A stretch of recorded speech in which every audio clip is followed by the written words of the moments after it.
Hello, ladies and gentlemen, and welcome to another edition of the Cerebral Smack Talk live on YouTube and StreamYard.com. It is Google MF Michael Fletcher alongside Anthony Florio, and we apologize for the late start.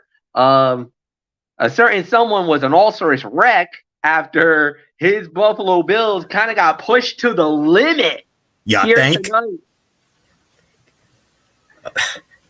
I'm sorry to interrupt, but I just want to get this quickly off my chest. That game had no business being that close. None. Nope. Credit and win. major props to the Los Angeles Chargers for making that game. Hoo-wee! Cue the dusty soundbite from Uncensored. Woo! They survived. They did. You know where I'm going with that. They did. So yes, cue the dusty. They survived. Buffalo breathes a sigh of relief. They almost got they almost fell into a trap.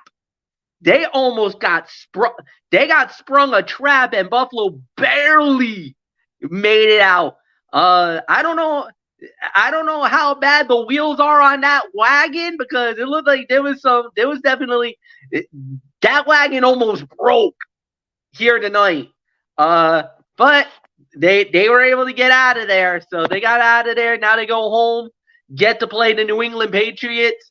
And you got to watch out for the Patriots too now, Florio, because, you know, the way they played against Kansas City and especially the way Buffalo played tonight, careful. Don't want to fall into another trap, you know. So we'll see. They better not. So, all right, guys. So here we go. We're going to dive right on in. We start off with Smackdown Live. That went down last night, and then we'll go into AEW Collision, and we'll start out with Smackdown. We started a promo segment. AJ Styles interrupted by LA Knight, interrupted by Randy Orton. Nick Aldis came out and basically said, all right, let's do this. AJ, LA Knight, Randy Orton, you three fight. The winner will do a triple threat match, and that will be at New Year's Revolution, the first show for SmackDown in 2024. But here's the caveat. The winner of that match will get to face Roman Reigns for the undisputed WWE Universal Championship at the Royal Rumble event. My God, the stakes could not be any more higher. Well, this is going to be very interesting to watch. I can't wait to see this. The segment was fine for what it was worth. Pretty good, not bad. So, Anthony, we started off with you, so give me your thoughts. All right, now that I'm now completely focused on this show now that that nasty business has been taken care of the correct way, let's see here. All right, very good segment here. The crowd was majorly behind LA Knight, a testament to the connection he has forged with the fans, and this was a great way to bring three top contenders together to bring stakes to the first Smackdown of 2024, which will emanate from Vancouver, British Columbia, Canada, the Rogers Arena, the home of the Vancouver Canucks. And AJ Styles called LA Knight out for stepping over him and taking advantage of the Phenomenal One's injuries to get a title opportunity is a nice bit of logic that has not always been a part of the WWE creative process, and a testament to Triple H's attention to detail. AJ Styles is rocking all black like it's 2013 TNA wrestling all over again. And WWE dusting off New Year's Revolution as a special themed edition of SmackDown is a great use of its trademarks. So think about it. We got day one for Raw. You got New Year's Evil for NXT. There's going to be a best of the bump. And then there's going to be a best of 2023. It'll probably be the best of shows from the Raw and SmackDown side. And then You also have they're also going to do a preview of 2024, which I think is really nice, and then of course New Year's Revolution. I mean, I can't remember the last time we had a New Year's Revolution. I mean, they only did what, 2 of those, I think, or 3. One was in Puerto Rico, which was which coincided with the Elimination Chamber. Oh, by the way, the night Edge became the WWE champion via the Money in the Bank cash-in. Well, the first one was 2005 with the Elimination Chamber with a vacated World Heavyweight Championship. Yep, that was one where Triple H won the title, and that slowly planted the seeds for Triple H and Batista at WrestleMania 21. And then 2006, that was the Elimination Chamber that John Cena barely survived, and then Edge cashed in Money in the Bank, and that's when Edge took off. And then it was 2007. Cena handed Umaga his first loss in WWE, but also, unfortunately, on that same night, Papa H suffered another quad injury. So yeah. So I want to say 2007 was the last time we saw a New Year's Revolution in WWE. I don't think we've had one since. But, yeah. But it's definitely going to conjure up memories. I'll tell you that. But great start to the show. And wow, MF, Happy New Year when it comes to the first SmackDown of 2024. Randy Orton, AJ Styles, LA Knight, the winner will face Roman Reigns for the undisputed Universal Championship at the Royal Rumble at the Tropicana Field. It's got to be Orton. So I'm going with Orton to win it. So there isn't much more for me to add on to this. So great way to start it off. I could easily call segment of the night here if I wanted to, despite it being a taped show. So because they did a double taping last week. Yeah, it was a double taping because of the holiday break. Props to them for doing that, by the way. So not much more for me to say. Segment of the night. So with that being said, MF, let's get into some action here. First fight of the night, an 8-woman holiday street fight.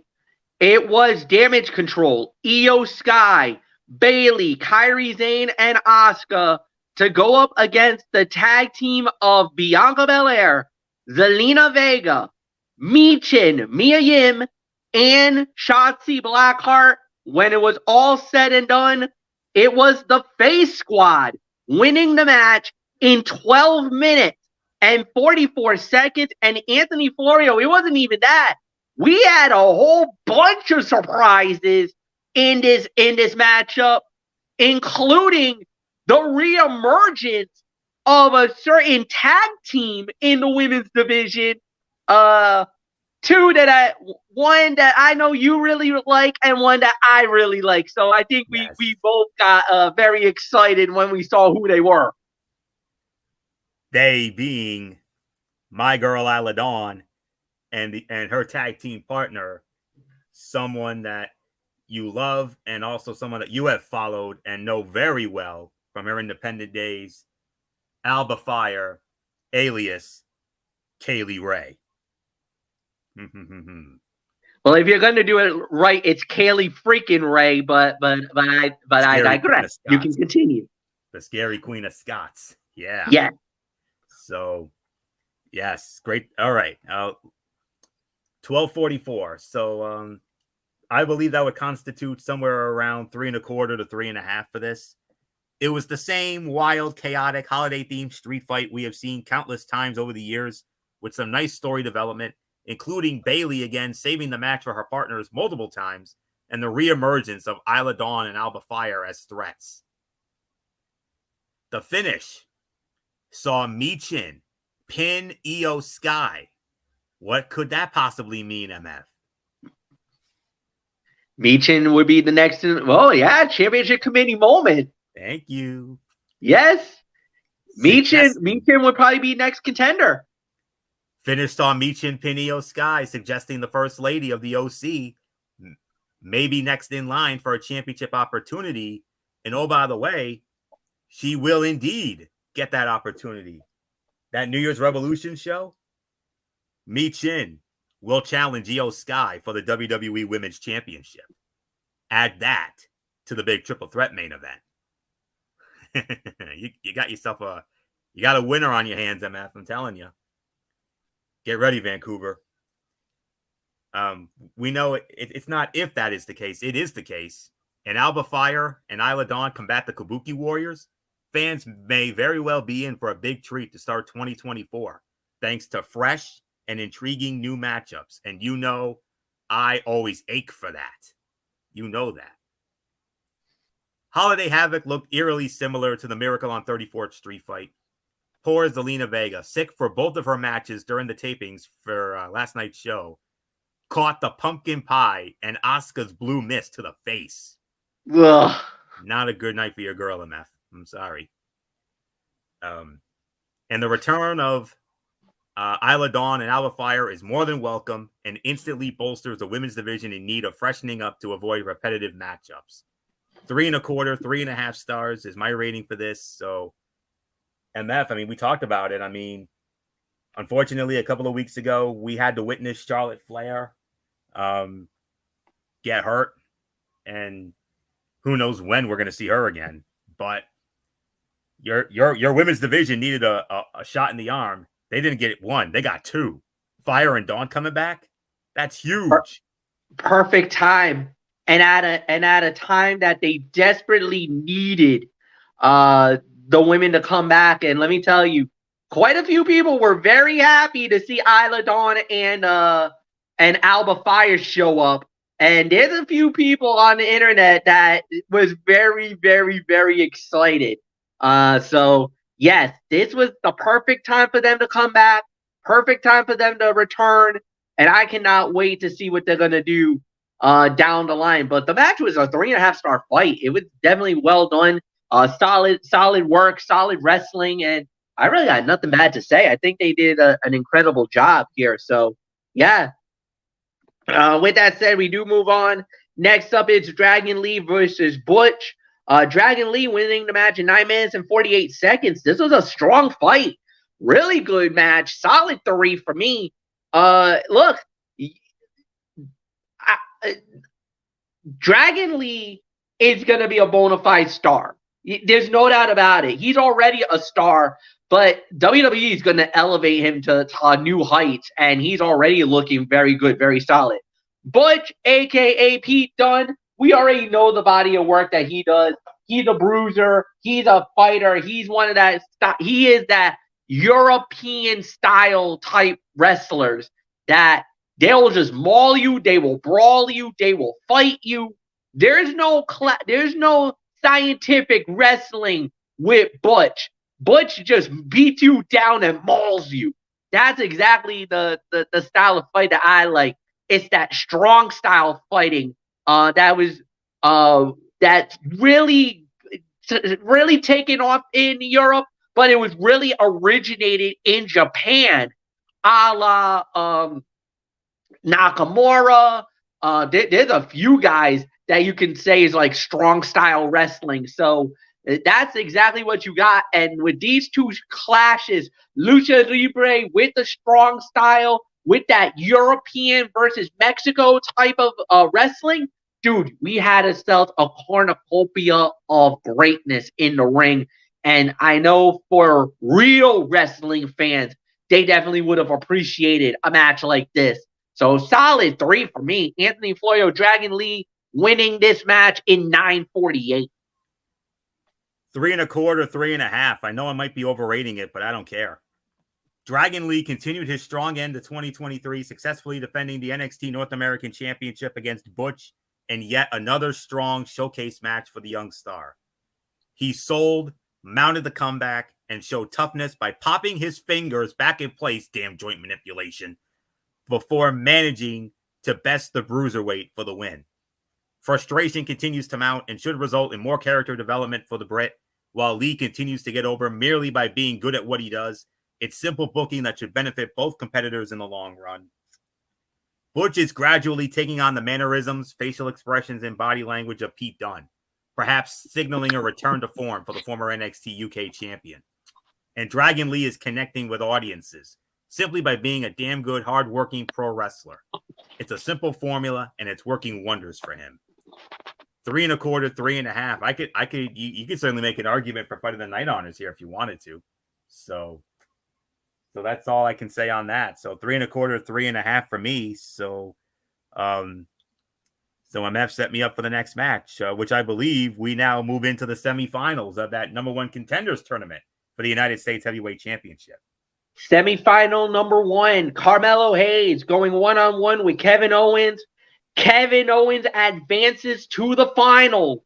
He will be facing off against the winner of the Santos Escobar Bobby Lashley match. We'll get into that in just a little bit. But Kevin Owens does indeed advance in 10 minutes and 4 seconds. Anthony, it's yours. 3.25. Good, hard-fought match concluded with the more experienced competitor advancing as Kevin Owens earned the pinfall win. There will be plenty of fans who argue that Carmelo Hayes should have won here, but he was not harmed in the slightest by the loss, and if nothing else, proved he can hang with one of the most celebrated in the company. Kevin Owens and reigning U.S. champion Logan Paul teased the feud a few weeks back, so the idea that the prize fighter won here to advance to the finals, just one win away from getting his hands on the Maverick, is not a particularly surprising one. Hayes shared the ring with a former Universal Champion in this one and never once looked out of his element. He is not a star in the making. He is a star now. And Corey Graves on commentary did a fantastic job of relating Carmelo Hayes to Kevin Owens by reminding the viewer that KO previously jumped to the main roster and looked to make a name for himself by beating John Cena back in 2015. So another 3.25 star match here. So MF, no surprise KO won, but I'm telling you, man, like I said, Carmelo Hayes, your boy, him, the A-champ, he's not a star in the making. He's a star right now. Yeah, no doubt about it. So we'll see what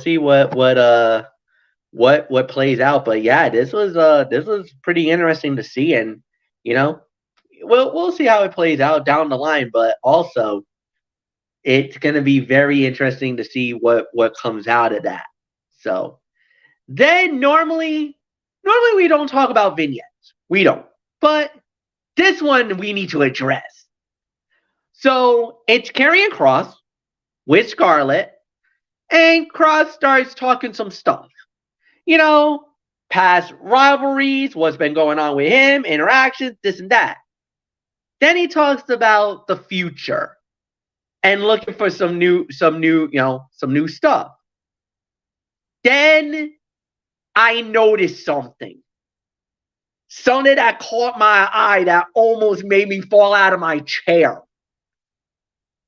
There was 2 big men and a silhouette of a smaller dude. And I'm like, wait a minute. No, that cannot be them. I think I know who they are. And if it's who I think they are, oh, Smackdown Live, we got problems. AOP, the Authors of Pain, and freaking Paul Ellering possibly coming to WWE and might be in the tutelage and might be under the leadership of Karrion Kross and Scarlett Bordeaux? Oh my God. Are we about to get a new wrecking crew in WWE? Are we going to get another stable in SmackDown Live? Anthony Florio, I saw that silhouette and I'm like, oh no, that cannot be them. And apparently everybody is saying it's true. It's AOP and Paul Ellering. We have not seen them in over 2 years, maybe more. Last time I saw them boys, they were hanging around with Seth Rollins when he was the Monday Night Messiah. That was like late 2019 into 2020. And they had that stable with Rollins, AOP, and Buddy Murphy.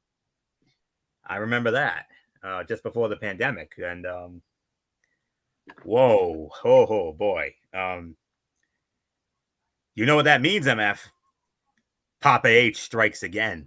Oh, yes. Triple H, man. Triple H, he's got his fingerprints all over this one. You know this is him. You know this is his doing. But the thing that makes this crazier is that it's not because of AOP. Because AOP, okay, fine. But they are bringing Paul Ellering back to WWE. A legend. I thought they said I thought he was never going to go back to WWE because of the work schedule.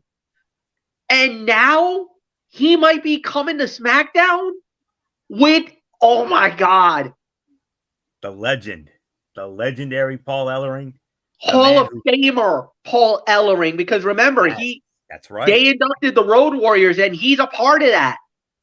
2011, yes. That was in 2011 as part of WrestleMania 27, the year that Shawn Michaels headlined that thing. Yes. So, yeah.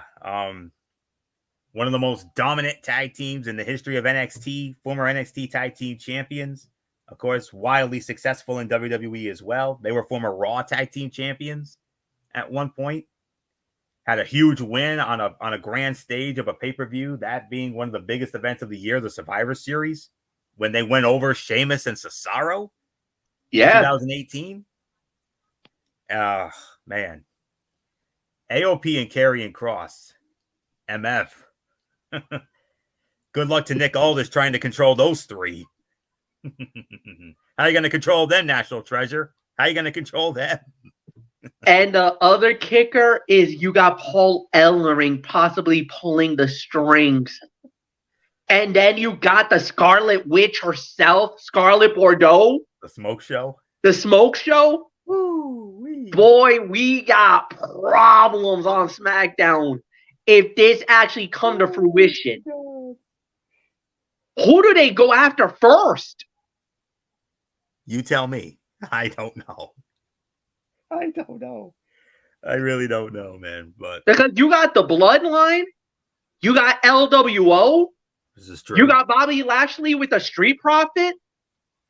I mean, well, I think Lashley and the Street Profits might have another fish to fry. Which we're gonna we'll get that just a little bit. Yeah, we got another elephant in the room to address in a moment. But man alive, AOP and Paul Ellering, along with Karrion Kross and Scarlet Bordeaux, that's a faction from hell right there, man. Hellfire and brimstone. Yeah, that's what it's going to be. So, oh boy. May God have mercy on those souls on SmackDown Live or Friday Night SmackDown, whatever you want to call it. That is monumental. Monumental. I mean, I never thought we'd be seeing, but then again, we never thought CM Punk would come back, and look what happened. Big things are happening here. Big things are happening here. And MF, unfortunately, I think he got a little excited there and hit the wrong button there. But MF will be back with us momentarily. But, oh my goodness gracious. I mean, business is about to pick up in the SmackDown Tag Team division. There is no question about it. All right, MF is back in. And yeah, I hit the wrong button and I kicked myself right off. So, all right, so we're going to move right on along. To the other. And speaking of what you were alluding to, Anthony, about that other fish that's frying, it was Bobby Lashley versus Santos Escobar in the second semifinal match in that U.S. title tournament. And it was Santos Escobar winning the match in 8 minutes and 44 seconds because of the fact that it looks like we were alluding to, it looks like we got ourselves Legado del Fantasma as Santos Escobar and Bobby Lashley got beaten up by two masked men, and Profits tried to help out, and that didn't work.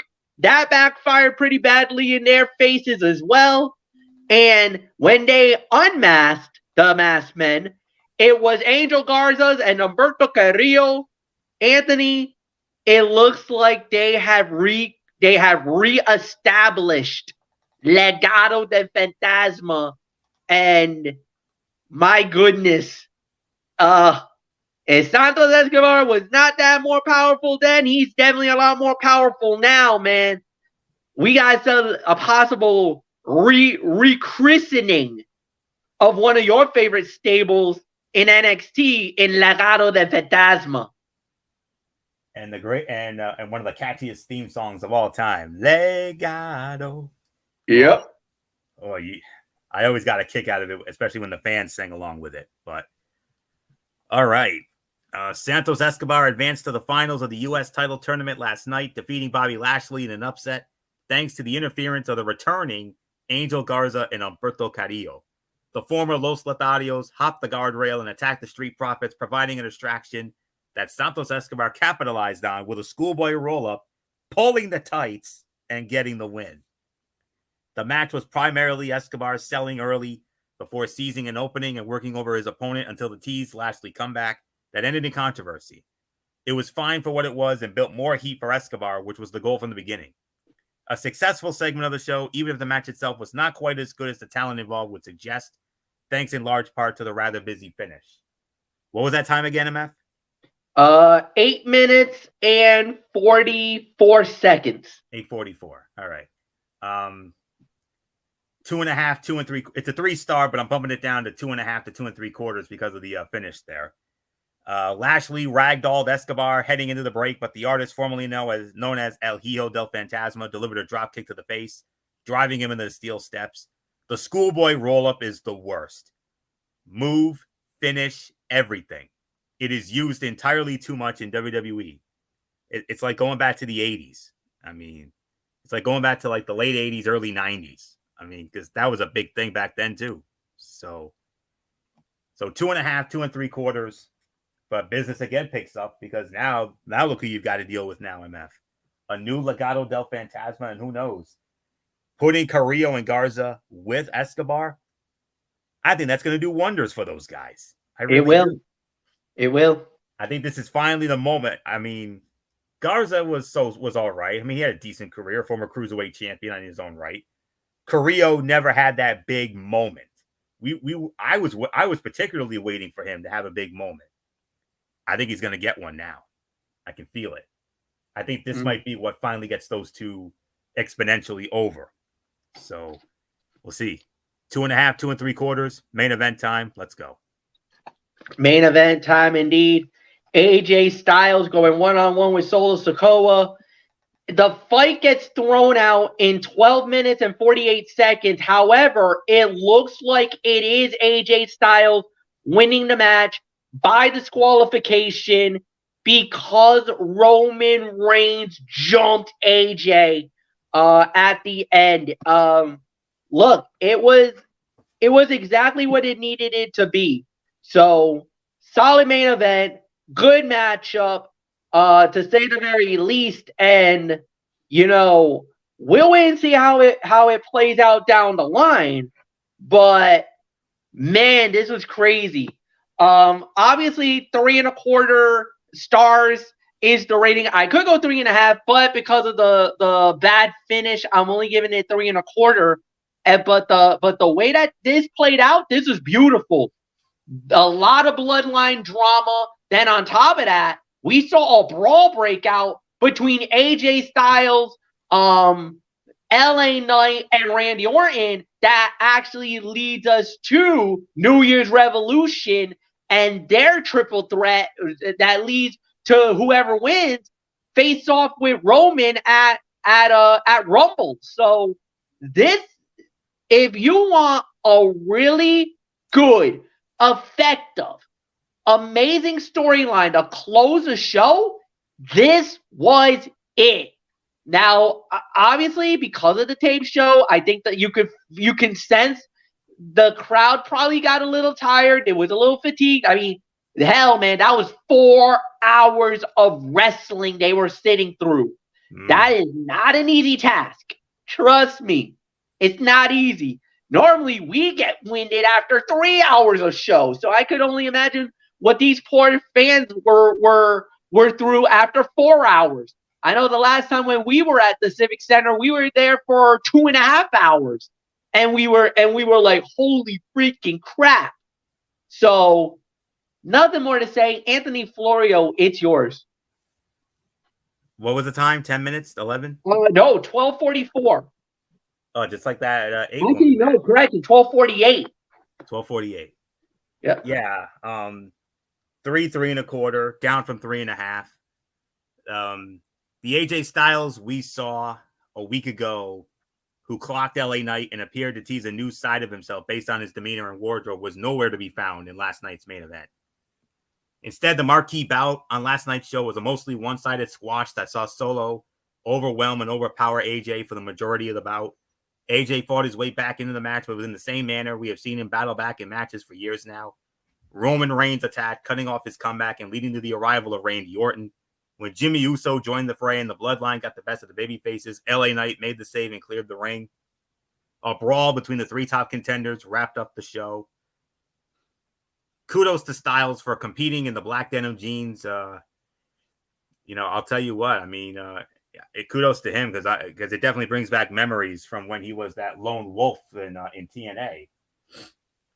Solo dominated. It was a very one-sided match for a large portion of it. Styles did not do much to put over this new side of himself outside of the outfit. There was nothing about this one that differentiated this AJ performance from any other.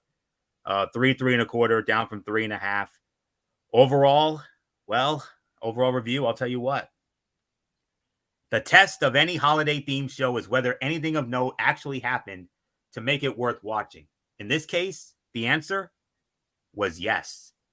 Not only did we have the revelation of New Year's Revolution in 2 weeks on SmackDown, but we also know that the main event of that blockbuster episode will see Randy Orton, AJ Styles, and LA Knight battle for the right to challenge Roman Reigns at the Royal Rumble. We saw the semifinals of the U.S. title tournament, the returns of Isla Dawn, Alba Fire, Humberto Carrillo, and Angel Garza, and received another ominous warning from Karrion Kross, possibly with AOP and Paul Ellering coming into play. Things happened. This was a meaningful show that set up an even bigger show in 2 weeks. That the booking was mostly solid across the board only helps to elevate the rating. So I'm going to give this in excess of somewhere between 7.5, teetering on 8 out of 10 for me. So very good show. It's not often tape shows are usually good, but in this case it was. So I'll give it a 7.5 to 8. MF, your thoughts, and then we'll get into what was another great edition of AEW Collision in San Antonio. Yeah, solid 8 stars. Nothing more to say. Look, like we said, it was a tape show, but there was nothing bad about this show. Good to solid to great. I don't think there was one bad match the entire night. And promo segment alone and everything else. No, if I'm WWE, I would pat myself right on the back on this one. They did absolutely everything they needed it to do, and they got the job done. Well done, WWE. Now enjoy your Christmas break, and we cannot wait to see you on day 1, January 1st, 2024, for that Monday Night Raw episode. That will be the first live program for WWE in 2024, because I believe everything is all best of from here on in. I don't think there's any more live shows I know of, unless we're talking about NXT. Well, maybe. Well, here's the schedule when it comes to wrestling for next week. Monday night, it will be the best of Monday Night Raw. It's a best of show. Yeah. Tuesday, another taped episode of NXT. All right. Wednesday, that Dynamite will be live. That's a live show. New Year's show. Impact, of course, we all know it will be the second of their 2-week best of series. And then SmackDown Friday will also be a best of show. All right. So the only real live show we're going to have next week. So truly, honestly, we will not have any more wrestling shows other than our special that's coming up. And that's really it for 2023. Other than our Talking Wrestling TXN special that's on the Wednesday night, you're in review. This will probably be the last show for 2023. Other than AEW Dynamite and, of course, the World's End pay-per-view next Saturday night. So yeah. So that's it. Huh? NXT's taped, and then Raw and SmackDown and Impact are best ofs. So yeah. So we're gonna have ourselves some pretty interesting things coming up. So All right. So with that said, we're gonna move right on along. And speaking of the collision, here it is, guys.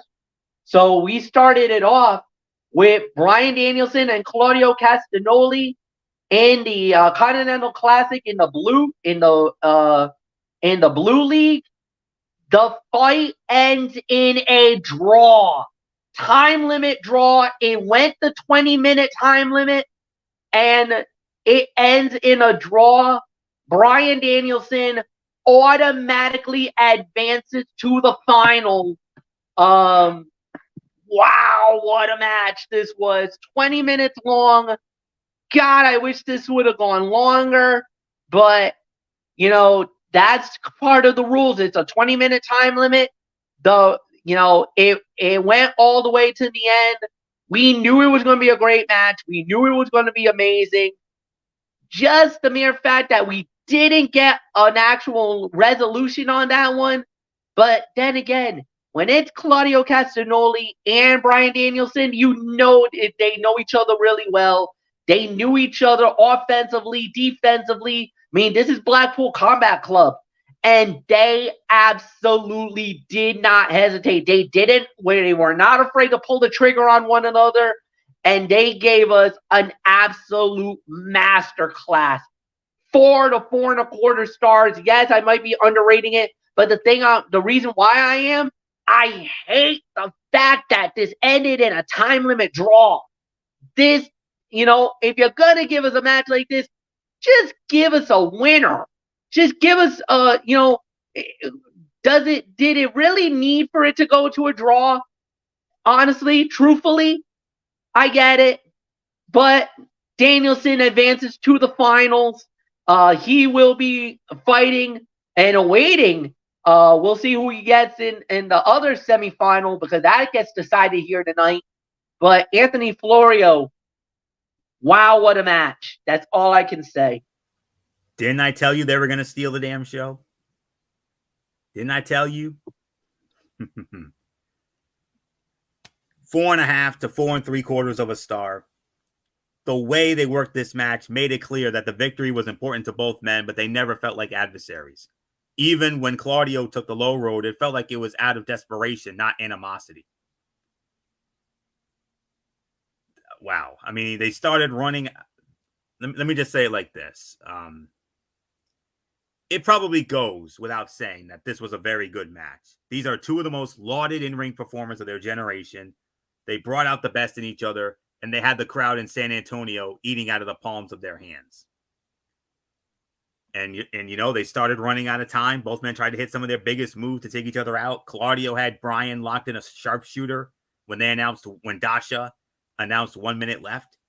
And then the American Dragon broke free and the Swiss Superman hit a big uppercut, but time ran out before he could make a cover.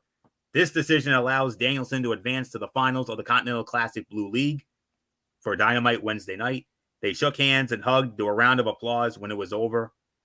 Some higher than usual camera angles were being used to film from the hard camera side of the ring. Danielson smiling after Claudio dropped him for the first time was a great moment.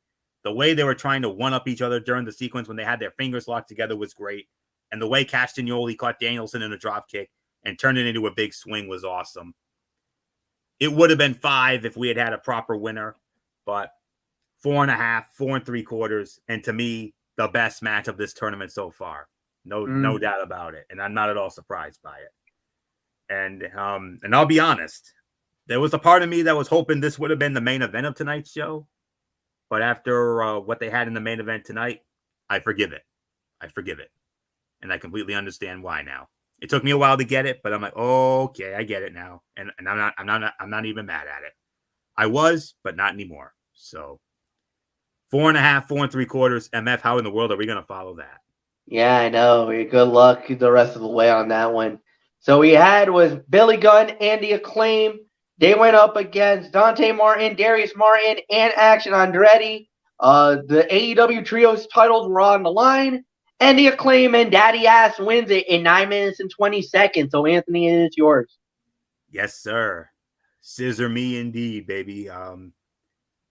These are two very different kinds of trios. Top Flight and Action Andretti are high flyers who focus on big spots and complicated sequences, while the Acclaimed and Daddy Ass favor crowd interaction and multi-man spots.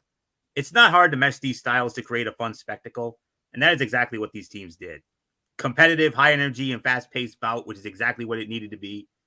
Max Caster was able to get the win for his team by pinning Dante Martin, but it was a win that left the door open for an eventual rematch because it kind of felt like a lucky pin, to be honest with you. So,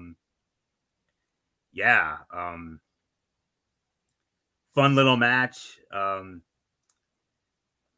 And 920. All right. That constitutes about 3 stars for me. Caster's rap felt like it might have been rushed tonight. He went for a lot of the obvious jokes. And the way Billy Gunn just sort of fell before making the tag to Max Caster seems strange. But other than that, solid 3 stars. Outcome never in doubt. So, MF, your thoughts? Yeah, solid match, about 2.5 to 3. Could have been better in certain areas. I'm not going to be too mad about it, but it was solid for what it was worth. So we're just going to move right on along. Keith Lee versus Brian Cage. Keith Lee winning the match at 9:55. This was your typical Hoss fight. 2 big men slapping meat, going at it, giving us the red meat, as we would like to say. And we ate it up. This was a pretty good, strong fight. But one thing that I noticed after the match, Keith Lee talked about, got on the mic and said that nearly a year ago, somebody took him out for 2 months with a cinder block.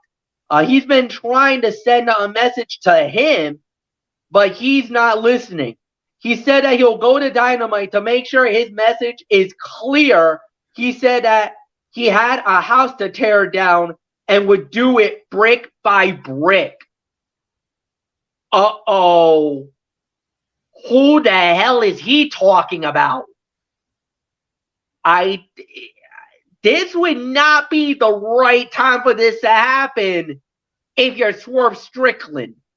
Because Swerve has his own road that he's supposed to be on a path to maybe fighting MJF.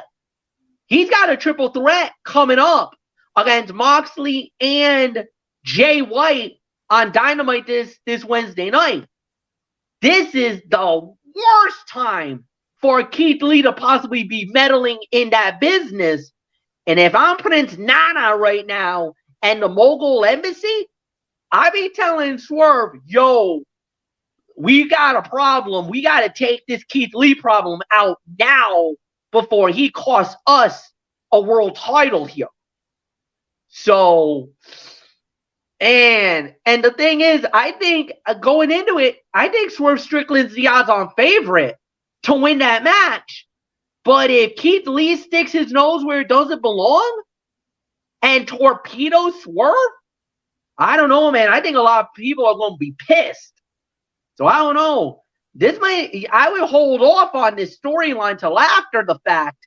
But I don't know, man. This is not good. This was about a 2.5 star bout. Anthony, it's yours. 9:55. Yes. That's about 3.25 for me.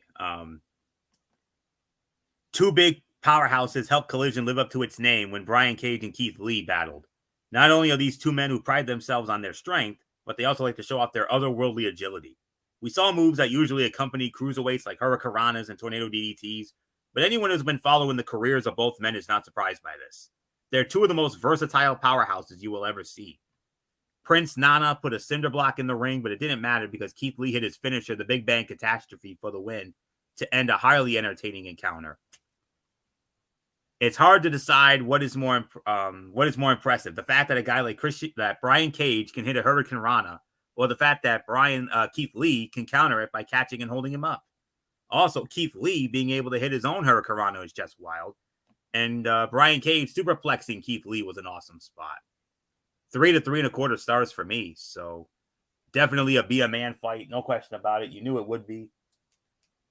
So there isn't much more for me to say. So MF, we move on to our next match in the Continental Classic Blue League. It was Daniel Garcia versus Brody King. Daniel Garcia gets a huge win in 10 minutes and 20 seconds. So, Anthony, it's yours. Another 3 to 3.25 star match. What followed? Well, let's see. Daniel Garcia may have been mathematically eliminated at this point, but he started by slapping Brody King to show he was not scared of his much larger opponent. What followed was several minutes of Brody King putting Garcia through the ringer. Garcia never showed fear, but he was clearly in lots of pain. The more Brody dished out, the more it seemed to energize Danny Garcia. King put his hands behind his back and let him chop him several times before hitting a huge forearm strike. Garcia scored a huge upset win to eliminate King from the tournament. When the rest of House of Black showed up, Daddy Magic tried to protect him until FTR showed up to clear House of Black out of the ring. The story that has been told with Garcia during this tournament has been great. Even with 0 points, more and more fans are cheering for him every week.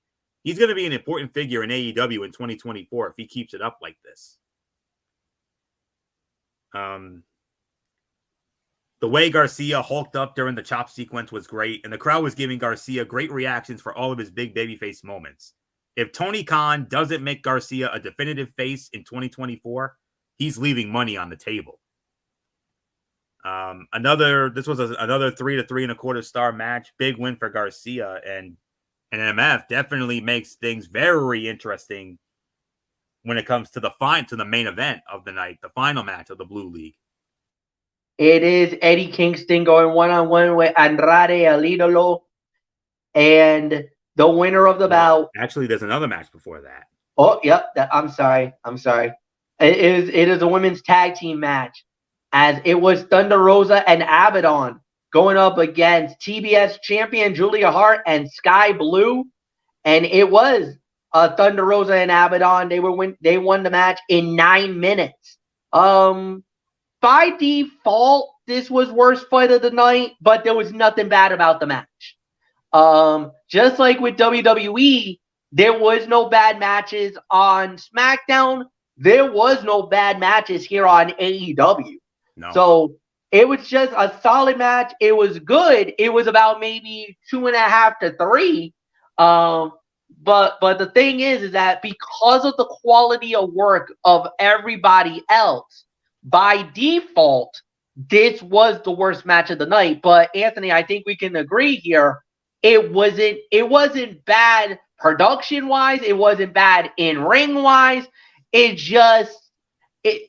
far as measuring all the other matches, unfortunately, this was the weakest of all the other remaining matches that was on Collision. Oh, absolutely. Thunder Rosa made her long-awaited return to the ring with a special lowrider entrance to team up with Abaddon to take on Sky Blue and the TBS champion Julia Hart. I'll tell you what, this bout was well-structured to get the most out of the crowd. None of the moves were particularly memorable, but the way the fans were reacting to everything helped make the match feel more important. Rosa scored the win for her team and celebrated in front of an excited San Antonio crowd.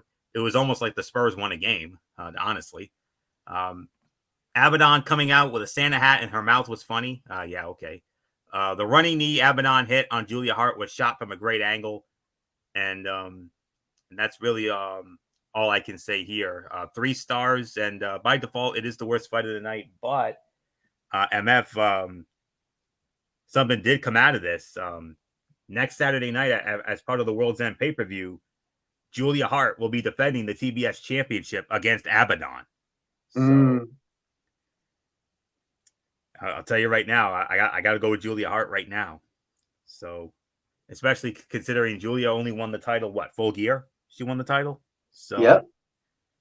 It'd be way too soon and a disservice to take the title off of her. So, but we'll get more into that on Wednesday. So, solid 3. I agree. It was by default the worst fight of the night, even though there was not anything remotely bad about it. So, now we get to the big main event and high stakes for a certain Mad King. Yes, because if Eddie Kingston wins the match, he automatically goes to the final. If he doesn't win the match, then it really opens the door for other guys to get in. But the Mad King was able to do it. Eddie Kingston advances to the final. He will face off with Bryan Danielson on Wednesday night on Dynamite to fight for the Blue League title.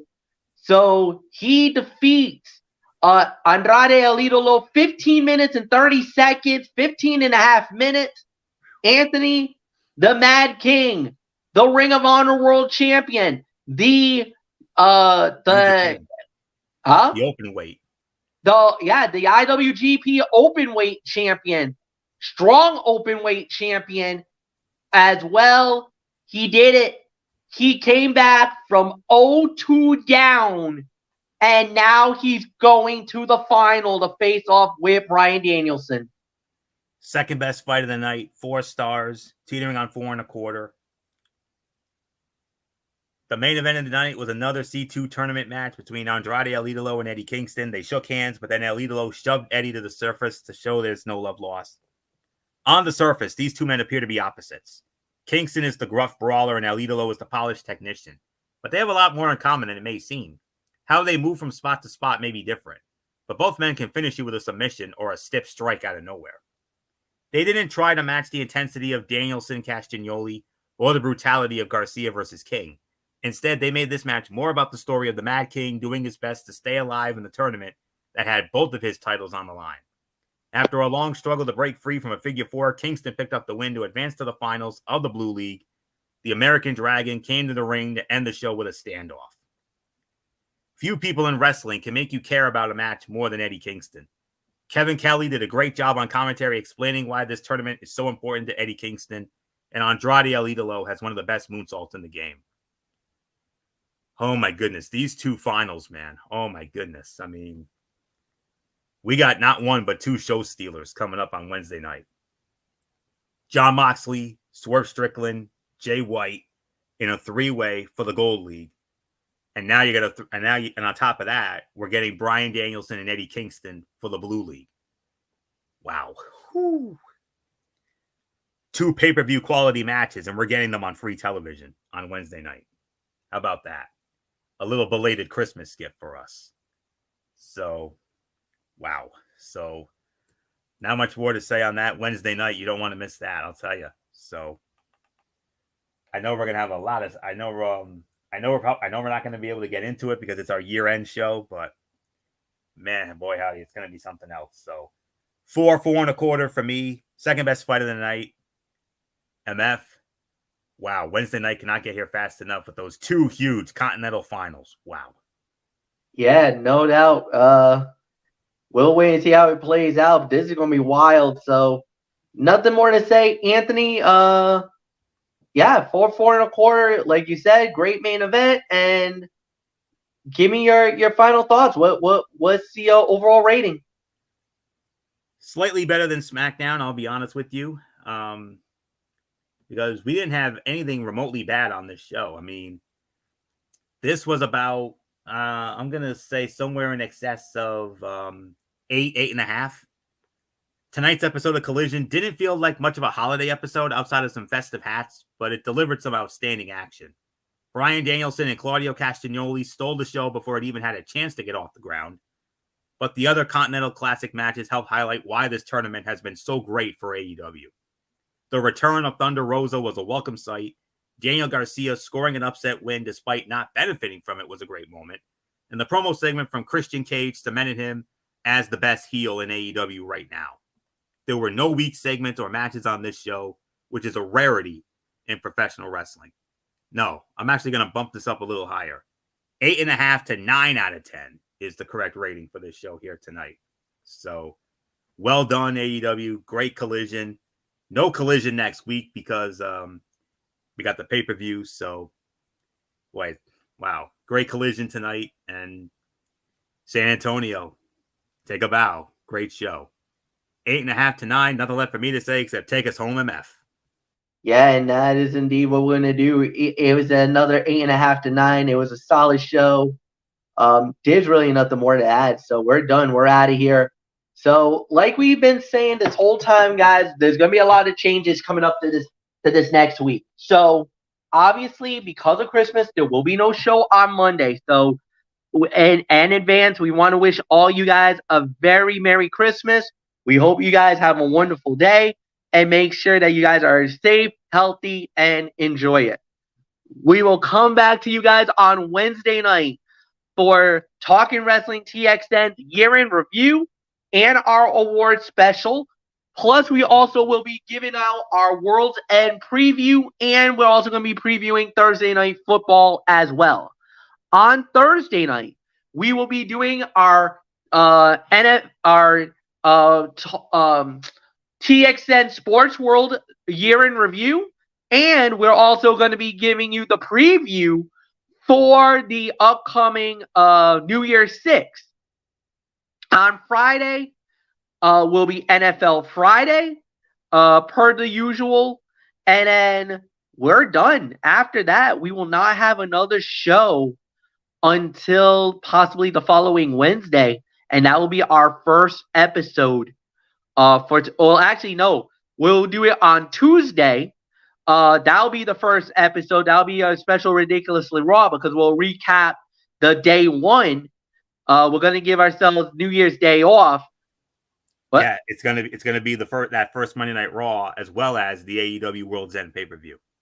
Yeah, no Tony's take. No Tony's take at that point, and then we'll start getting into the swing of things with our regular shows on their regular days after that. So that's the lineup. That's what we're going to be doing.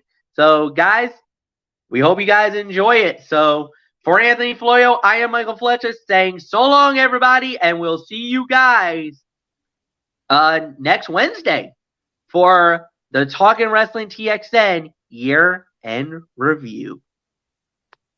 Goodbye. Merry Christmas, friends.